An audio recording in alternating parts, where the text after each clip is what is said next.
So Cactus Valley LE is going to be map number 1. The countdown has begun. And we are on our way to finding out who is going to be the 4th player in the round of 4, guys. KiToO versus Sonic coming right up.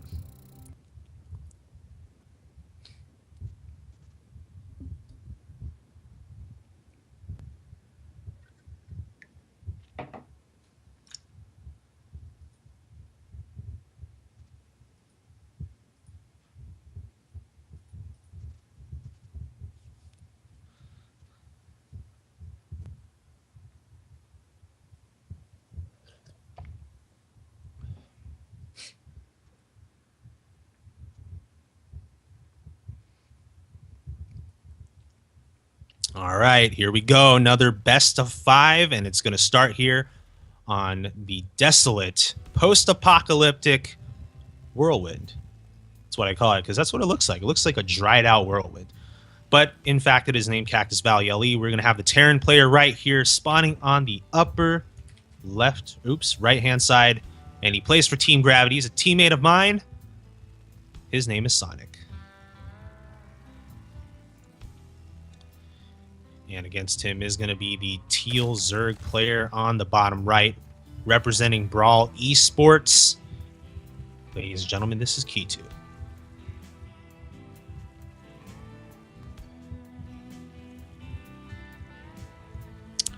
So just a little brief history about both these players, and Zeal kind of touched upon this too, which is very nice. Sonic, player for Gravity, has recently kind of come back, at least, as far as this season. He took a bit of a break from the game. He was formerly on Solaris Gaming up until that team disbanded in January, and then he took his break. And then before that was kind of the peak of his career thus far. He was on Core Gaming early last year. He was WCS season, I forget what season it was in 2014, but he was Challenger on NA. So no doubt that that's been kind of the highlight of his career.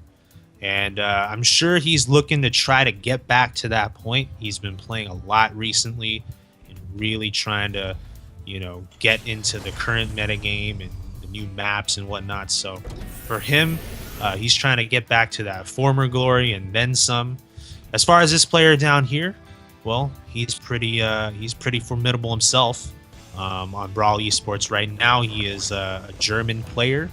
So yeah, he's playing on a foreign server, mind you, and he is a GM player, guys, a top 50 Grandmaster player on EU. So not NA, EU.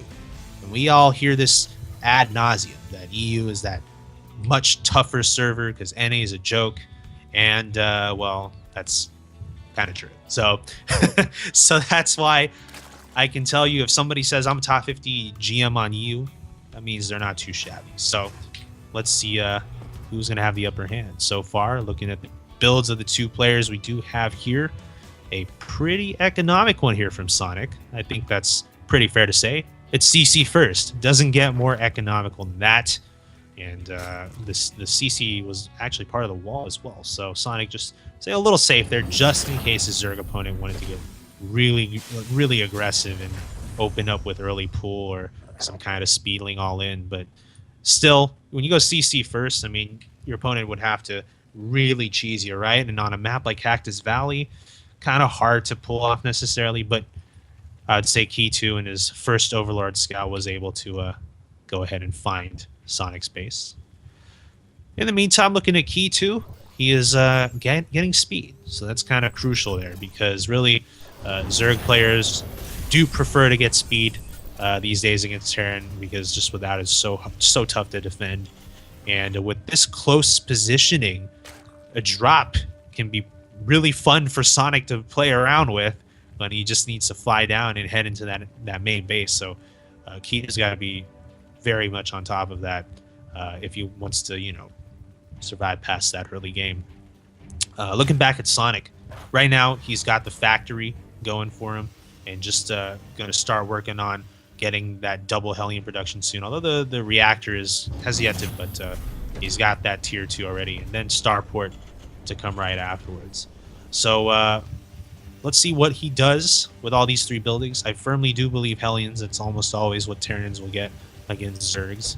We got double saturated gas mining over in the main base.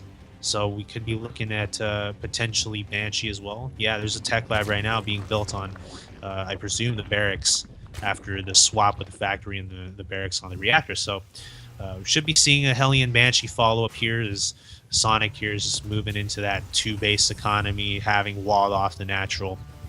And, you know, his decision here, does he take a third CC? That's kind of, you know, something he needs to consider. Because he did take a command center first, right? So, you know, maybe he doesn't need to greed so much and take that third already. You know, this is his time maybe to get in a nice, strong 2-base timing. Don't see a third CC yet, so that's probably what he's doing, right? Cloak and Banshee now being worked on. KiToO walls off that natural. Not quite building a third just yet here at 7-11. We're going to see Spire actually on the way right now. So KiToO actually opening up with a 2-base Spire play, 2-base Muta play. And, well, the question is, does Sonic realize that this is kind of what's going on? Of course, as Terran, it's really important that you do. He doesn't see a third, so that's probably the first thing in his mind that's going to kind of get him suspicious, right? And then he comes over here at 7 minutes, sees that the evolution chambers are just being started. So in his mind, okay, if it was a 2-base Roach timing, wouldn't those be kind of done already? Wouldn't he be researching something already? You know, plus double evolution chamber, kind of not the easiest to pull off on a 2-base timing. A lot of times it's really just Roach speed and +1. So even if Sonic didn't scout all of this with this Banshee, well, he'd know now. So yeah, we're going to see the Spire about to pop soon. Banshee is getting in some work done. Let's take a look at the number of kills it has. 7 kills in total, and he's continuing to just wail away on this this mineral line here. These queens unable to do anything until the Overseer popped. And with that, Sonic gets in a good number of kills. Very nicely done. Keeping KiToO on 42 workers, as he is going to face a Muta harassment fairly soon. 7 Mutas on the way right now. We do have some missile turrets popping up in Sonic's base, which of course will be as well timed as they possibly could. Sonic going to send down a second Banshee as the first one did die. Mutas are just rallying up here in front of the natural Ford now. And maybe KiToO's thinking, well, he scouted it, so I probably won't be able to get too much done just yet. Maybe I can hang around and kill off the Banshee? No, yeah, that is indeed going to be the case. Still waiting for detection to arrive as lags behind the Muta army, and there it is. So this second Banshee, not quite... Oh, does it get away? I think it does. Banshee's going to outrun the slow, not upgraded Overseer. But the trick is that Sonic needs to take the right angles, because if he, turns too soon, then the Overseer will just take the diagonal towards it. Oh, and, well, that works too. It works when you run out of cloak. That's the other thing that was unspoken there. So, KiToO being persistent in chasing that down. Now, over here, we're going to have a contingent of Marines, as well as some Hellions on the ground. Looks like Sonic is gearing up for an attack, and KiToO is suspecting of it. We're seeing a couple of Overlords scout this, get taken out, and KiToO is going to have to wait on this Bane Nest to finish. And once it does start morphing some Banes for defense, creep spread's been pretty good for KiToO. He's kind of covered his his corner of the map, and as such, it's going to allow him to see that this attack is coming. For now, though, Sonic is just going to do some pre-control as he is moving forward here. Going to plant these Widow Mines, no doubt, to help him in just thinning out the Zerg numbers as the Zerg gives chase. But yeah, here are the Banelings. They are done. Let's see if Sonic can micro here. He's going to split his Marines as best as he can. A lot of those Hellions do go down. And, well, I'd say KiToO has done most of the work he's needed to, cleaning up most of this attack, only down to just 2 Marines and 4 medevacs, of which 2 have no more boost. So, good battle for KiToO. No question about it. So now he's free to breathe. The Zerg is just free here to macro up and transition. So he's on 3 base now. No doubt, I would imagine he'll start adding some more units, some more drones here and there, and just kind of doing things evenly. And his upgrades are on point as well. He's got 1/1 for the Lings, +1 for the Muta.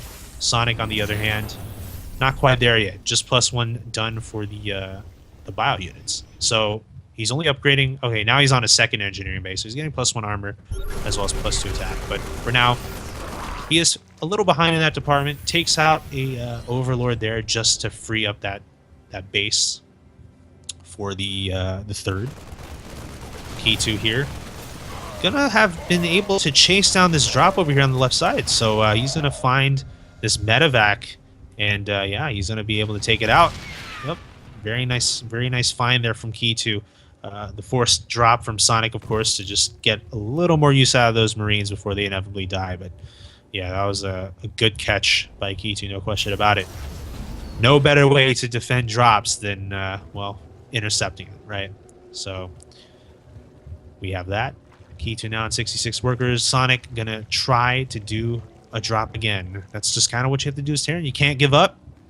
But of course, on the right side, KiToO has that Overlord. Oh my gosh! If Sonic loses these, this could be really bad. He has to drop right here because the boost doesn't last forever.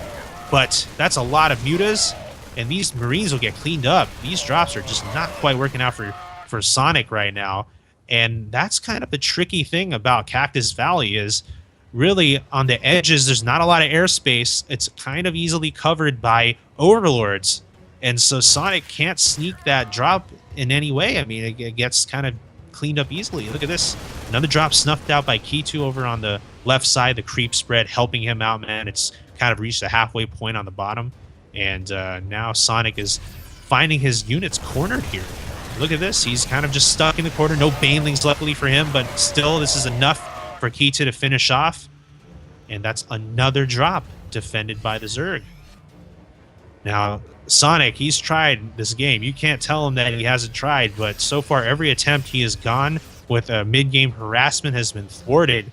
Perhaps the antidote here would be to just do 2 drops at once. So far we've only seen, him go from one side to the other and back, and KiToO's able to bring his entire army.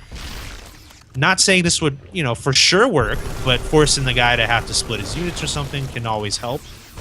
But so far, Sonic's just going to bring his units down here to go ahead and clear some creep and really just control the vision that KiToO has really been enjoying this game and helping him so greatly in these drop defenses. Oh my gosh, banelings rolling into this mineral line. That's going to be pretty bad for... Oh, that... Dude, a lot of those SCVs stay alive. So I'm sure KiToO... Well, I'll tell you that Sonic avoided a disaster there because one more Bane hit could have really finished off that mining, but because it didn't get the hit it needed to, Sonic's still on 60 workers. So that's really what he needs. He's gonna drop in here now, so finally he's able to get something down. Ooh, what about this? Oh, this group right here. Sonic was not controlling it. Maybe just looking at the drop, don't know, but there was no split there. A lot of those banelings cleaned that up. Now this main base does get defended, eventually cleaned up by KiToO. I'd say that this attack here is more successful than the last ones, but was it really that damaging? Well, so far 18 workers killed by Sonic, but I'd say most of that was in the Banshee attack. There is a little mine here, though. 3 kills and counting as KiToO is cleaning up a lot of stuff in the center of the map. And that is just not a good look for Sonic. And we also have a lot of units sitting in the natural of Sonic right here. These Lintons doing a run by, but not doing too much damage as... Sonic does have his rallied Marines over to save the day, but now this third, guys, is getting cleaned up. It's being shut down. Mutas are going to send this command center to the graveyard, and I think it's safe to say that KiToO here is just in full control and command of this game right now. He's even considering continuing to move forward. That's going to lead to GG as KiToO, with such a massive lead overall, gets that first victory. I have to say, that game, KiToO was able to just defend every single thing. And then at that point, like with every single drop being defended, with every additional drop being defended, it just gets the opportunity for Terran to win the game just gets smaller and smaller and smaller, to the point where it's like every single time you do some kind of attack, hell, you're losing. You're on the wrong side of that cost efficiency battle, right? You're losing. You're not trading evenly by any stretch. Then eventually the lead just grows bigger and bigger for the Zerg, and that's that. There's nothing more you can really do to stay afloat. So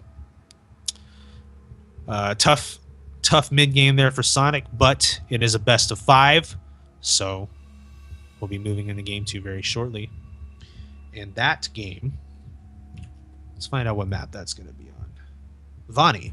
So we're going to be on Vonnie Research Station. So we're going to go from one map that isn't particularly great for Terran, for reasons I mentioned during game 1, to a map that is pretty favorable for Terran. I think it's safe to say that. I think most people would agree that Vonnie is a map that Terrans like to have a field day on. So with that, let's see if Sonic can have a better game, because this last one certainly did not look good for him. And it's going to be interesting to perhaps see a contrast in games. I don't know. We'll find out. But like I said, KiToO, great player. And, maybe it won't even phase him. So we just have to find out, don't we?